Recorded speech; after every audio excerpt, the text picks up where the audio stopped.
ಪಶುಪಾಲನಾ ಇಲಾಖೆ ಶಿವಮೊಗ್ಗ ಹಾಗೂ ಪಶುವೈದ್ಯಕೀಯ ಮಹಾವಿದ್ಯಾಲಯ ಶಿವಮೊಗ್ಗ ಇವರ ಸಂಯೋಜನೆಯಲ್ಲಿ ಮತ್ತು ಸ್ಥಳೀಯ ಮುಖ್ಯ ಪಶುವೈದ್ಯಾಧಿಕಾರಿಗಳ ಅಧ್ಯಕ್ಷತೆ ವಹಿಸಿರುವಂತಹ ಡಾಕ್ಟರ್ ದಯಾನಂದ್ರವರೇ ಹಾಗೂ ಡೀನ್ರಾಗಿರ್ತಕ್ಕಂಥ ಗಣೇಶ್ ರೂಪ ಸಾಹೇಬ್ರೆ ಹಾಗೂ ನಮ್ಮ ಉಪನಿರ್ದೇಶಕರು ಆಡಳಿತ ಆಗಿರ್ತಕ್ಕಂಥ ಜಿಲ್ಲೆ ಉಪನಿರ್ದೇಶಕರಾದ ಡಾಕ್ಟರ್ ಶಿವಯೋಗಿ ಬಿಎಲಿ ಸಾಹೇಬ್ರೆ ಹಾಗೂ ಮುರುಗೇಪ್ಪ ಸಾಹೇಬ್ರೆ, ಅನೇಕ ಕ್ಯಾಂಪ್ಗಳನ್ನು ಮಾಡಿರ್ತಕ್ಕಂಥ ಬಹಳ ಮುತುವರ್ಜಿ ವಹಿಸಿ ಕೂಡ ಕೆಲಸ ಮಾಡಿ ಕಾಲೇಜಲ್ಲೂ ದ್ವಿಮುಖ ಪಾತ್ರವನ್ನು ಶ್ರೀಧರ್ ಭಟ್ರೆ ಹಾಗೂ ಮತ್ತೋರ್ವ ಒಳ್ಳೆ ಮೆಡಿಸಿನ್ ಡಾಕ್ಟರ್ ಆತ್ಮೀಯ ಸ್ನೇಹಿತರಾಗಿರ್ತಕ್ಕಂಥ ಅವರು ಕೂಡ ಫೀಲ್ಡಲ್ಲಿ ಕೆಲಸ ಮಾಡಿದ್ದಾರೆ. ಸುರೇಶ್ ಪಟೇಲ್ರೆ, ರವಿಕುಮಾರ್ ಸಾಹೇಬ್ ಹಾಗೂ ಈ NSS ಶಿಬಿರವನ್ನು ಯಶಸ್ವಿಯಾಗಿ ಆಯೋಜಿಸಿರ್ತಕ್ಕಂಥ ಹರೀಶ್ರವರೇ ಮತ್ತೆ ಜಿಟಿ ವೆಸ್ಟರ್ನ್ ಡಿಪಾರ್ಟ್ಮೆಂಟ್ನ ಜಿಟಿ ಗೋಪಾಲ್ ಸಾಹೇಬ್ರೆ ಮತ್ತು ಊರಿನ ಗ್ರಾಮ ವೇದಿಕೆ ಮೇಲೆ ಮಹಿಳೆಯರೇ,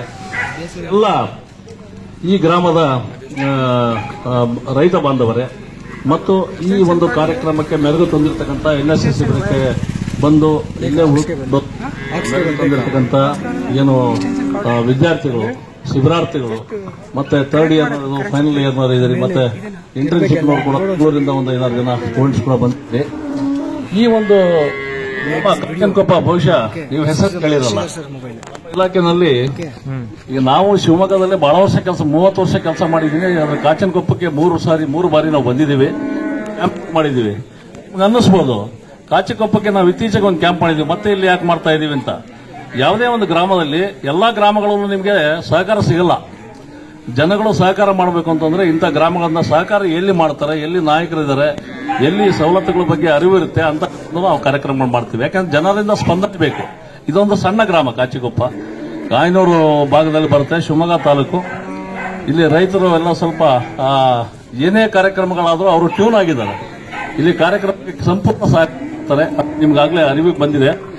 ಶಿಬಿರಾರ್ಥಿಗಳಿಗೆ ಮುಖ್ಯವಾಗಿ NSS ಶಿಬಿರ ರಾಷ್ಟ್ರೀಯ ಸೇವಾ ಯೋಜನೆ ನಿಮ್ಗೆ ಗೊತ್ತಿದೆ.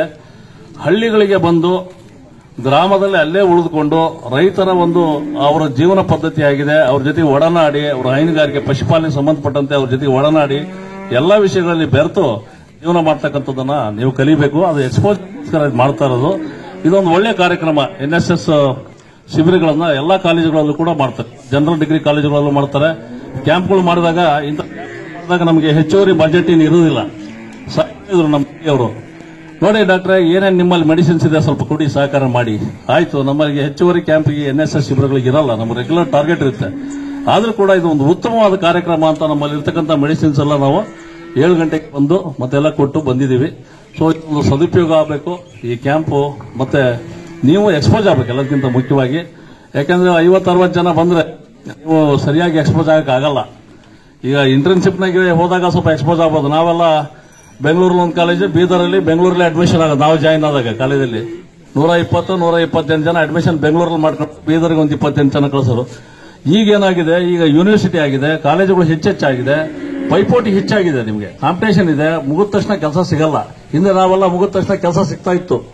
ಈಗ ನೀವು ಮುಗಿದ ತಕ್ಷಣ ಕೆಲಸ ಸಿಗಲ್ಲ. ನೀವು ಫೀಲ್ಡ್ ಅಲ್ಲಿ ವರ್ಕ್ ಮಾಡೋದನ್ನ ಕಲ್ತು ರೈತರ ಜೊತೆಗೆ ಬೇರೆಯವ್ರನ್ನ ಕಲ್ತ್ರೆ ಮಾತ್ರ ನೀವು ಯಶಸ್ವಿಯಾಗಿ ಒಬ್ಬ ಪಶುವೈದ್ಯರಾಗಿ ಇನ್ನು ಮುಂದಿನ ದಿನಗಳಲ್ಲಿ ಪ್ರೈವೇಟ್ ನನ್ನ ಪ್ರಕಾರ ಪ್ರೈವೇಟ್ ಇಲಾಖೆದು ಬಿಡಿ, ಎಲ್ಲ ಕಡೆಗೆ ನೆಟ್ವರ್ಕ್ ಇದೆ.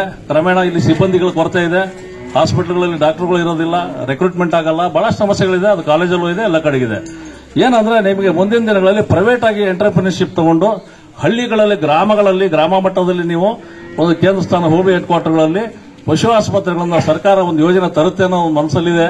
ಹೇಗೆ ಅಗ್ರಿ ಕ್ಲಿನಿಕ್ ಅಂತ ಮಾಡಿದ್ರು ಹಾಗೆ ಪಶುವೈದ್ಯರಿಗೂ ಕೂಡ ಒಂದು ಸಹಾಯಧನ ಮಾಡಿ ನಿಮ್ಗೆಲ್ಲ ಬಿಟ್ರೆ ಮುಂದಿನ ದಿನ ಪಶುಪಾಲನೆಗೆ ಅನುಕೂಲ ಆಗ್ತದೆ ಅಂತ ಹೇಳ್ತಾ, ಮತ್ತೆ ಈ ಕಾರ್ಯಕ್ರಮಕ್ಕೆ ಕರೆದು ನಮಗೂ ಕೂಡ ಮಾಡಿ ಗೌರವಿಸಿ ನಿಮ್ಮೆಲ್ಲರನ್ನು ನೋಡ್ತಕ್ಕಂಥದ್ದು ಮತ್ತೆ ಬರ್ತಕ್ಕಂಥ ಸೌಭಾಗ್ಯ ನನ್ನದಾಗಿದೆ. ಸೊ ನಿಮಗೆಲ್ಲ ವಂದಿಸಿ ಮತ್ತೊಮ್ಮೆ ನಿಮಗೆಲ್ಲ ಒಂದು ಒಳ್ಳೆ ಫ್ಯೂಚರ್ ಸಿಗಲಿ, ಒಳ್ಳೇದಾಗ್ಲಿ ಅಂತ ಹೇಳ್ತಾ, ನೀವು ವೃತ್ತಿಪರರು, ರೈತ ಪರವಾಗಿ ಕೆಲಸ ಮಾಡಬೇಕು, ಬಹಳ ಹಾನೆಸ್ಟ್ ಆಗಿ ಸರ್ವಿಸ್ ಮಾಡೋದನ್ನ ಕಲಿಬೇಕು. ಅದರಿಂದ ಮಾತ್ರ ನಿಮ್ಗೆ ಏಳಿಗೆ ಆಗ್ತದೆ ಅಂತ ಒಂದು ನಾನು ಈ ಸಂದರ್ಭದಲ್ಲಿ ಹೇಳ್ತಾ ಎಲ್ಲರಿಗೂ ಒಳ್ಳೇದಾಗ್ಲಿ ಅಂತ ಹೇಳಿ ನನ್ನ ಮಾತು ಮುಗಿಸ್ತೀನಿ. ನಮಸ್ಕಾರ. Jai Hind, Jai Karnataka.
Suresh Patel, doctor Murugappa A, doctor Chetan Sharma, doctor Gopal GT ಎಲ್ಲರಿಗೂ ಸ್ವಾಗತವನ್ನು ಕೋರುತ್ತೇನೆ.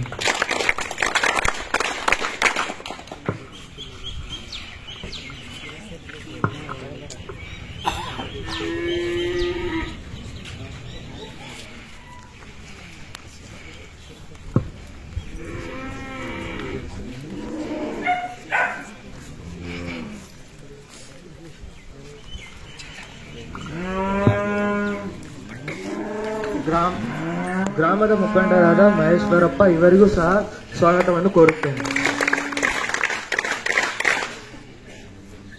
ಎನ್ಎಸ್ಎಸ್ ಶಿಬಿರಾಧಿಕಾರಿಗಳಾದ ಡಾಕ್ಟರ್ ಹರೀಶನ್ ಮತ್ತು doctor Shivakumar P Ravikumar P ಅವರಿಗೂ ಆಧಾರದ ಸ್ವಾಗತವನ್ನು ಕೋರುತ್ತೇನೆ. ಎನ್ಎಸ್ಎಸ್ ಸಹ ಶಿಬಿರಾಧಿಕಾರಿಗಳಾದ ಡಾಕ್ಟರ್ ಪರಮೇಶ್ ಮತ್ತು ಶಿಬಿರದ ಕ್ರೀಡಾಧಿಕಾರಿಗಳಾದ ಡಾಕ್ಟರ್ ನಾಗರಾಜ್ ಅವರಿಗೂ ಸಹ ಸ್ವಾಗತವನ್ನು ಕೋರುತ್ತೇನೆ. ಕಾರ್ಯಕ್ರಮದಲ್ಲಿ ಪಾಲ್ಗೊಂಡ ನಂತರ ಗ್ರಾಮಸ್ಥರಿಗೂ ಸಹ ಸ್ವಾಗತವನ್ನು ಕೋರುತ್ತೇನೆ.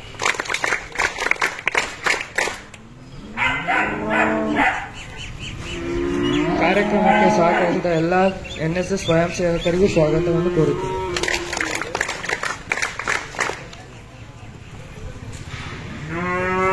ಕಾರ್ಯಕ್ರಮಕ್ಕೆ ಆಗಮಿಸಿದಂತಹ ನಾಲ್ಕನೇ ಪಠ್ಯವರ್ಗಕ್ಕೆ ಹಾಗೂ ಇಂಟರ್ನ್ಶಿಪ್ ವಿದ್ಯಾರ್ಥಿಗಳಿಗೂ ಸಹ ಸ್ವಾಗತವನ್ನು ಕೋರುತ್ತೇವೆ. ವಿದ್ಯಾರ್ಥಿಗಳಿಗೆ ಒಂದೆರಡು ಮಾತು ಹೇಳಬೇಕು ಅಂತ ಬಯಸ್ತೇನೆ. ಇಲ್ಲಿ ತಾವು ಬಂದಷ್ಟಕ್ಕಿಂತ ಸಹ ಕಡಿಮೆ ಜಾನುವಾರು ಅದಾವು. ನಾವೆಷ್ಟು ಜನ ಅದಕ್ಕಿಂತ ಕಡಿಮೆ ಜಾನುವಾರು ಅದಾವು.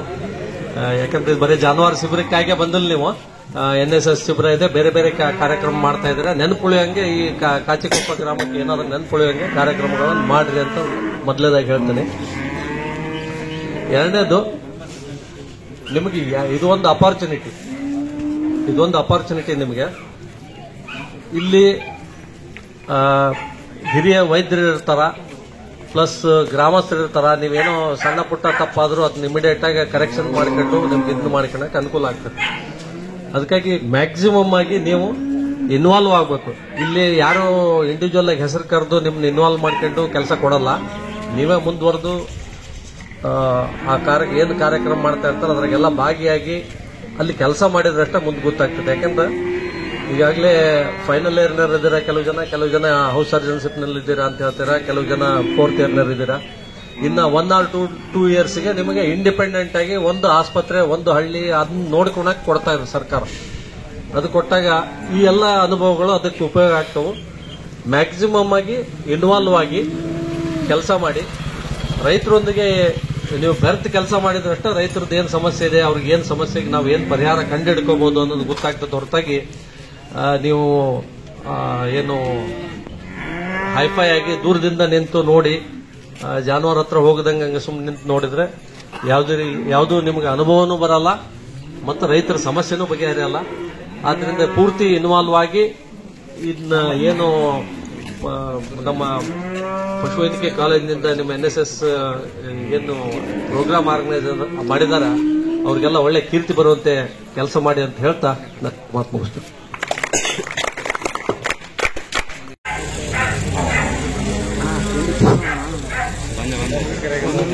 ವೇದಿಕೆ ಮೇಲೆ ಡೀನ್ ಅವರೇ, ಎಲ್ಲ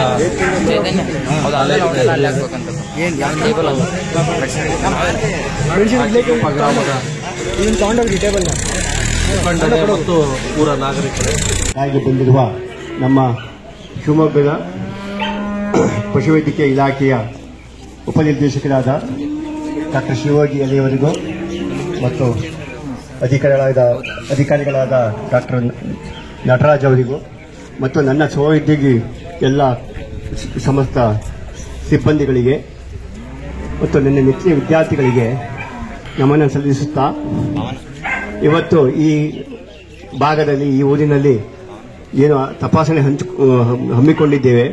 ಸೊ ಎಲ್ಲ ರಾಸುಗಳ, ಕರುಗಳು ಮತ್ತು ದೊಡ್ಡ ಆಕಳುಗಳ ತಪಾಸಣೆಗಾಗಿ ಗ್ರಾಮಸ್ಥರು ತಂದು ನಮ್ಮ ಈ ಪಶುವೈದ್ಯಕೀಯ ಕಾಲೇಜಿನ ನುರಿತ ಪಶುವೈದ್ಯರಿಂದ ಏನು ನಿಮಗೆ ತಪಾಸಣೆ ಮತ್ತು ಮಾರ್ಗದರ್ಶನ ನೀಡ್ತಾರೆ. ಅದನ್ನು ಉಪಯೋಗ ಪಡ್ಕೊಂಡು ಮುಂದಿನ ಈ ಜಾನುವಾರು ಸಾಕಾಣಿಕೆಯಲ್ಲಿ ಉನ್ನತಿಯನ್ನು ಪಡೆಯಬೇಕು ಅಂತ ನಾನು ಈ ಮಾತಲ್ಲಿ ಮೂಲಕ ನಿಮ್ಮಲ್ಲಿ ಕೇಳಿಕೊಂಡು ಆದಷ್ಟು ಬೇಗ ನಾವು ಇದನ್ನು ತಪಾಸಣೆಯನ್ನು ಪ್ರಾರಂಭಿಸೋಣ ಅಂತ ಹೇಳ್ತಾ ನನ್ನ ಮಾತನ್ನು ಮುಗಿಸ್ತೇನೆ. ಜೈ ಹಿಂದ್, ಜೈ ಕರ್ನಾಟಕ. ಬಗ್ಗೆ ಮಾತನಾಡಲು ಕೋರುತ್ತೇನೆ. ವೇದಿಕೆ ಮೇಲೆ ಇರತಕ್ಕಂಥ ಗಣ್ಯಮಾನ್ಯರೇ, ಶಿಬಿರಾರ್ಥಿಗಳೇ, ಗ್ರಾಮದ ಮುಖ್ಯಸ್ಥರೇ, ಈ ನಿಮ್ಮ ಮತ್ತು ನಮ್ಮ ರೈತರ ಒಡನಾಟ ತಾಯಿ ಮಗುವಿನ ಸಂಬಂಧ ನಾವು ಅಂದ್ಕೊಂಡಿರೋದು. ಈ ಕಳೆದ 15 ವರ್ಷದಲ್ಲಿ ನಮ್ಮ ಊರಿಗೆ ಡೈರಿ ಬಂತು. ಆ ಹಿಂದೆ ಸಾಲಕ್ಕೆ ಹೋಗ್ತಿದ್ರು ನಮ್ಮ ರೈತರೆಲ್ಲನ, ಖಾಸಗಿಯವ್ರ ಹತ್ರ ಸಾಲಕ್ಕೆ ಹೋಗ್ತಿದ್ರು. ಆ ಸಂದರ್ಭದಾಗೆ ಇಲ್ಲಿಂದ 2-3 ಜನ ಮಾತ್ರ ತಮ್ಮಡಿಹಳ್ಳಿಗೆ ಹಾಲನ್ನು ತಗೊಂಡು ಹೋಗ್ತಾ ಇದ್ರು. ಅವಾಗ ಅಲ್ಲಿ ಬಂದಂತ ಲಾಭಾಂಶ ಆ ಊರಿಗೆ ಉಳಿತಿತ್ತು, ಆ ಡೈರಿಯಲ್ಲಿ ಬಂದಂತ ಲಾಭಾಂಶ ಆ ಊರಿಗೆ ಉಳಿತಿತ್ತು. ಇದೆಲ್ಲ ನಮ್ಮ ಪ್ರಮುಖರೆಲ್ಲ ಚಿಂತೆ ಮಾಡಿಬಿಟ್ಟು KMF ಅರ್ಜಿ ಹಾಕ್ಬಿಟ್ಟು ನಾವೇನಾದ್ರು ಮಾಡಿ ನಮ್ಮೂರಿಗೆ ಡೈರಿ ತರಬೇಕು ಅನ್ನೋ ಒಂದು ನಿಬಂಧನೆಯನ್ನ ಕಟ್ಕೊಂಡ್ವಿ, ಮನಸ್ಸಲ್ಲಿ ಕಟ್ಕೊಂಡ್ಬಿಟ್ಟು ಡೈರಿ ತರಕ್ ಮಾರ್ಗದರ್ಶನ ಎಲ್ಲರೂ ಕೊಟ್ರು. ಆಮೇಲೆ ಅದೇ ರೀತಿ ಡೈರಿ ಬಂತು. ಈಗ ಡೈರಿ ಬಂದು ಬರ್ತಾ ಈಗ 15 ವರ್ಷಕ್ಕೆ ಇವತ್ತಿಗೆ ನಮ್ಮೂರಿನ ಹಾಲಿನ ಮಟ್ಟ ಗುಣಮಟ್ಟನೂ ಚೆನ್ನಾಗಿ ಬಂದಿದೆ. ತಾಲೂಕಲ್ಲಿ ಫಸ್ಟು. ಎರಡನೇದಾಗಿ 800 ಲೀಟರ್ ಹಾಲಾಗತ್ತೆ ಒಂದು ದಿನಕ್ಕೆ. 30 ರೂಪಾಯಿ ರೇಟ್ ಕಟ್ಕೊಂಡ್ರೆ 824,000 ಒಂದು ದಿನಕ್ಕೆ 2,400 ರೂಪಾಯಿ ದುಡ್ಡಾಗತ್ತೆ. ತಿಂಗಳಿಗೆ 24 × 30 ಅಲ್ಲಿಗೆ ಹತ್ತತ್ರ 1,80,000 ದುಡ್ಡಾಗತ್ತೆ. ಸಂತೆ ಮಾಡಕ್ಕಂತೂ ತೊಂದರೆ ಇಲ್ಲ, ಫಸಲು ಮಾರಿ ಸಂತೆ ಮಾಡೋ ಅವಶ್ಯಕತೆ ಇಲ್ಲ. ಆದ್ರೆ ನಾವ್ ಯಾಕೆ ನಿಮ್ಮವನ್ನ ಬಹಳ ಬಯಸ್ತೀವಿ, ನಿಮ್ಮ ಕಾರ್ಯಕ್ರಮಗಳಿಗೆ ಒತ್ತು ಕೊಡ್ತೀವಿ ಅಂದ್ರೆ, ನಾವು ಮನುಷ್ಯರೇನಿದೀವಿ, ನಮ್ಮ ಕಷ್ಟ ಸುಖ, ನನಗಿಲ್ಲಿ ನೋವಾಗಿದೆ, ಸ್ಕಿನ್ ಹಾಳಾಗಿದೆ, ಆಮೇಲೆ ಏನಾದ್ರು ಹೊಟ್ಟೆ ನೋವು ಬಂದಿದೆ ಅಂತ ಹೇಳ್ಕತ್ತೀವಿ, ಬಾಯಿದೆ. ಆದ್ರೆ ಹಸು ಹೇಳ್ಕೊಳಕ್ ಅದಕ್ಕೆ ಬಾಯಿಲ್ಲ. ನಿಮ್ಮ ಮಾರ್ಗದರ್ಶನ ಮತ್ತು ನಿಮ್ಮ ವೃತ್ತಿ ಬಹಳ ಮುಖ್ಯ. ಹಂಗಾಗಿ ನಿಮಗೆ ಹೆಚ್ಚಿನ ಒತ್ತು ಕೊಡಬೇಕು ಅಂತ ಹೇಳಿ ನಾವೆಲ್ಲರೂ ಪ್ರಮುಖರೆಲ್ಲ ಕೂತ್ಕೊಂಡು ಮಾತಾಡಿದಂತ ಸಂದರ್ಭದಾಗೆ ಇಲ್ಲ, ಈ ಕ್ಯಾಂಪ್ ಮಾಡೋದು ಬಹಳ ನಮ್ಮ ಊರಿಗೆ ಅವಶ್ಯಕತೆ ಇದೆ, ಹಂಗಾಗಿ ನಾವು ಮಾಡಲೇಬೇಕು ಅನ್ನೋ ನಿಟ್ಟಿನಲ್ಲಿ ಈಗ ಬರ್ತಾ ಇರುವಂತ ವಾತಾವರಣ ನಮ್ಮಲ್ಲಿ 5 ವರ್ಷಕ್ಕೊಂದ್ಸರಿ ನಮಗೆ NSS ಕ್ಯಾಂಪ್ ಬೇಕು ಅಂತ ನಾವೇ ಅರ್ಜಿ ಹಾಕಬೇಕು ಅಂತ ಒಂದು ತೀರ್ಮಾನಕ್ಕೆ ಬಂದಿದ್ದೀವಿ. ನನಗೆ 2 ಮಾತಾಡ್ಲಿಕ್ಕೆ ಅವಕಾಶ ಮಾಡಿಕೊಟ್ಟಂತ ತಮ್ಮೆಲ್ಲರಿಗೂ ವಂದಿಸ್ತಾ ನನ್ನ ಮಾತಿಗೆ ವಿರಾಮ ಹೇಳ್ತೀನಿ. ಜೈ ಹಿಂದ್. ಮಹೇಶ್ವರಪ್ಪರವರಿಗೆ ಧನ್ಯವಾದಗಳು. ವಂದನಾರ್ಪಣೆಯನ್ನು ನಡೆಸಿಕೊಡಲು ಶುಭ ಮುಂಜಾನೆ. ಈ ಕಾರ್ಯಕ್ರಮದ ಉದ್ಘಾಟಕರಾದ ಶಿವಯೋಗಿ B.L. ಉಪನಿರ್ದೇಶಕರು, ಪಶುಪಾಲನೆ ಇಲಾಖೆ ಶಿವಮೊಗ್ಗ ಇವರಿಗೆ ಧನ್ಯವಾದಗಳು. ಕಾರ್ಯಕ್ರಮದ ಮುಖ್ಯ ಅತಿಥಿಗಳಾದ dean doctor Ganesh Udappa, veterinary college Shivamogga ಇವರಿಗೆ ಧನ್ಯವಾದಗಳು. ಡಾಕ್ಟರ್ ನಟರಾಜ್ TH, ಸಹಾಯಕ ನಿರ್ದೇಶಕರು, ಪಶುಪಾಲನೆ ಮತ್ತು ಪಶುವೈದ್ಯ ಇಲಾಖೆ ಶಿವಮೊಗ್ಗ ಇವರಿಗೆ ಧನ್ಯವಾದಗಳು. ಕಾರ್ಯಕ್ರಮದ ಅಧ್ಯಕ್ಷತೆಯನ್ನು ವಹಿಸಿರುವಂತಹ ದಯಾನಂದ್ HV, ಮುಖ್ಯ ಪಶು ವೈದ್ಯಾಧಿಕಾರಿಗಳು, ಆಯನೂರು ಇವರಿಗೆ ಧನ್ಯವಾದಗಳು. ಕಾರ್ಯಕ್ರಮಕ್ಕೆ ಅತಿಥಿಯಾಗಿ ಬಂದಿರುವಂತಹ ಶ್ರೀಮತಿ ನಾಗಮ್ಮ ಮತ್ತು ಶಶಿಕಲಾ ಇವರಿಗೆ ಧನ್ಯವಾದಗಳು. ಗ್ರಾಮದ ಮುಖಂಡರಾದ ಮಹೇಶಪ್ಪನವರಿಗೆ ಧನ್ಯವಾದಗಳು. ಈ ಕಾರ್ಯಕ್ರಮದ ಸಂಪನ್ಮೂಲ ವ್ಯಕ್ತಿಗಳಾದ doctor NB Shridhar, doctor Suresh Patel, doctor Murugappa A ಹಾಗೂ ಡಾಕ್ಟರ್ ಚೇತನ್ ಶರ್ಮಾ ಮತ್ತು ಡಾಕ್ಟರ್ ಗೋಪಾಲ್ GT ಸರ್ ಅವರಿಗೆ ಧನ್ಯವಾದಗಳು. NSS ಶಿಬಿರಾಧಿಕಾರಿಗಳಾದ ಡಾಕ್ಟರ್ ಹರೀಶ್ M ಮತ್ತು ಡಾಕ್ಟರ್ ರವಿಕುಮಾರ್ P ಅವರಿಗೆ ಧನ್ಯವಾದಗಳು. NSS ಸಹ ಶಿಬಿರಾಧಿಕಾರಿಗಳಾದ ಡಾಕ್ಟರ್ ಪರಮೇಶ್ ಮತ್ತು ಶಿಬಿರದ ಕ್ರೀಡಾಧಿಕಾರಿಗಳಾದ ಡಾಕ್ಟರ್ ನಾಗರಾಜ್ ಸರ್ ಅವರಿಗೆ ಧನ್ಯವಾದಗಳು. ಕಾರ್ಯಕ್ರಮದಲ್ಲಿ ಪಾಲ್ಗೊಂಡಿರುವಂತಹ ಸಮಸ್ತ ಗ್ರಾಮಸ್ಥರಿಗೆ ಧನ್ಯವಾದಗಳು. ಅದೇ ರೀತಿ ಕಾರ್ಯಕ್ರಮಕ್ಕೆ 4th ಇಯರ್ಸ್ ಹಾಗೂ ಇಂಟರ್ನ್ಶಿಪ್ ಪಶು ಕಾಲೇಜಿನ ವಿದ್ಯಾರ್ಥಿಗಳಿಗೆ ಧನ್ಯವಾದಗಳು. ಕೊನೆಯದಾಗಿ ಕಾರ್ಯಕ್ರಮಕ್ಕೆ ಸಹಕರಿಸಿದ ಎಲ್ಲ NSS ಸ್ವಯಂ ಸೇವಕರಿಗೆ ಧನ್ಯವಾದಗಳು. ಶೇಕಡಾ 90% ಇದರಲ್ಲಿ ಮರಣ ಹೋಗ್ತವೆ. ಕಾರಣ ಎಲ್ಲ ವಿದ್ಯಾರ್ಥಿಗಳಲ್ಲಿ ವಿನಂತಿ ಏನಂತಂದ್ರೆ ಬಂದಿರುವ ಎಲ್ಲ ಜಾನುವಾರುಗಳಿಗೆ ಹಾಗೂ ಹಳ್ಳಿಯಲ್ಲಿರುವಂತಹ ಎಲ್ಲ ಜಾನುವಾರುಗಳಿಗೆ ನಮ್ಮ ಹತ್ರ ಔಷಧಿ ಇದೆ. ಪುರಾನ್ ಜಾನುವಾರಿಗೆ ಆಯ್ತು, ಒಂದು ಜಾನುವಾರಿಗೆ 30 ml ಅನ್ನ ಬೆಂದ ಮೇಲೆ ಅದನ್ನ ಬಿಡಬೇಕು. ಹಾಗೆ ಎಮ್ಮೆಗಳಿಗೆ ಬೇಡ, ಕೇವಲ ಜಾನುವಾರುಗಳಿಗೆ ಮಾತ್ರ. ಅದಾದ್ಮೇಲೆ ಅವರ ಕೊಟ್ಟಿಗೆಗಳಿಗೆ ಹೊಡಿಲಿಕ್ಕೆ ನಮ್ಮ ಹತ್ರ ಔಷಧಿ ಇದೆ, ಪಂಪ್ ಇದೆ. ಪ್ರತಿಯೊಬ್ಬರ ಕೊಟ್ಟಿಗೆಗೆ ಹೋಗ್ಬಿಟ್ಟು ಔಷಧಿಯನ್ನ ನೀವು ಹೊಡೆದ್ರೆ ಕನಿಷ್ಠ 5 ವರ್ಷ ಉಣ್ಣೆಗಳು ಬರಲ್ಲ. ಕಾರಣ ಗ್ರಾಮಸ್ಥರು ಸಹಿತ ಇದಕ್ಕೆ ಪ್ರೋತ್ಸಾಹವನ್ನು ಮಾಡಬೇಕು. 5 ವರ್ಷ ಉಣ್ಣೆಗಳು ಬರಲ್ಲ. ಯಾಕಂದ್ರೆ ಏಕಕಾಲದಲ್ಲಿ ಆಗಬೇಕಿದು. ಯಾಕಂದ್ರೆ ಒಂದು ಉಣ್ಣೆ ಬದುಕಿದ್ರೆ ಸಹಿತ ಅದು ಸಾವಿರಾರು, ಒಂದು ಉಣ್ಣೆ ಒಂದು ದಿನಕ್ಕೆ 4,000 ತತ್ತಿಗಳನ್ನು ನೀಡೋದ್ರಿಂದ ಇದರಿಂದ ಅವು ರಕ್ತ ಕುಡದೆ ಬದುಕಬೇಕು. ಕಾರಣ ಕೊಟ್ಟಿಗೆಯಲ್ಲಿರುವಂತಹ ತತ್ತಿಗಳನ್ನು ನಾಶ ಮಾಡೋದು ಬಹಳ ಮುಖ್ಯ. ಉಣ್ಣೆ ಮುಕ್ತ ಗ್ರಾಮ ಹಾಗೂ ಬರಡು ಮುಕ್ತ ಗ್ರಾಮ. ನಮ್ಮ ಗ್ರಾಮದಲ್ಲಿ ಯಾವುದೇ ಜಾನುವಾರು ಗುಡ್ಡು ಬೀಳಬಾರದು. ಆ ಕಾರಣ ಪ್ರತಿಯೊಂದು ಜಾನುವಾರಿಗೂ ಅವಶ್ಯಕತೆ ಇರುವಂತಹ ಔಷಧಿಯನ್ನ ಇಲ್ಲೇ ತಂದಿದ್ದೀವಿ. ಯಾರಾದರೂ ನಿಮ್ಮ ಜಾನುವಾರುಗಳಿಗೆ ಗರ್ಭ ಧರಿಸಿಲ್ಲ ಎಂಬ ಸಮಸ್ಯೆ ಇದ್ದರೆ ತಜ್ಞರಿದ್ದಾರೆ, ಅಲ್ಟ್ರಾಸೌಂಡ್ ಮಷೀನ್ ಇದೆ. ಎಲ್ಲದರ ಉಪಯೋಗವನ್ನು ಪಡೆದು ಫಲಾನುಭವಿಗಳಾಗಬೇಕು ಅಂತ ನನ್ನ ವಿನಂತಿ. ನಮಸ್ಕಾರ. ಎಲ್ಲರೂ ಸರತಿ ಸಾಲಿನಲ್ಲಿ ಬನ್ನಿ. ನಿಮಗೆ ಒಂದು ಸಂಖ್ಯೆಯನ್ನು ಕೊಟ್ಟಿದ್ದಾರೆ.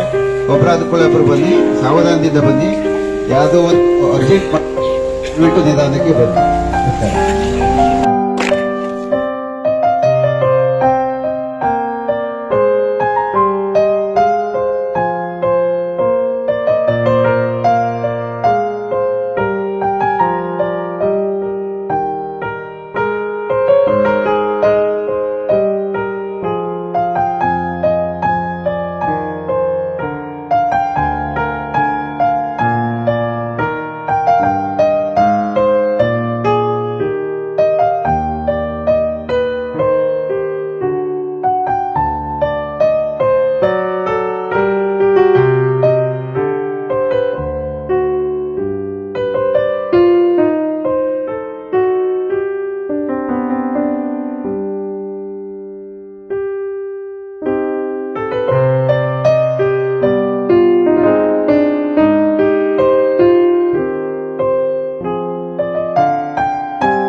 ಕಮಿಟಿ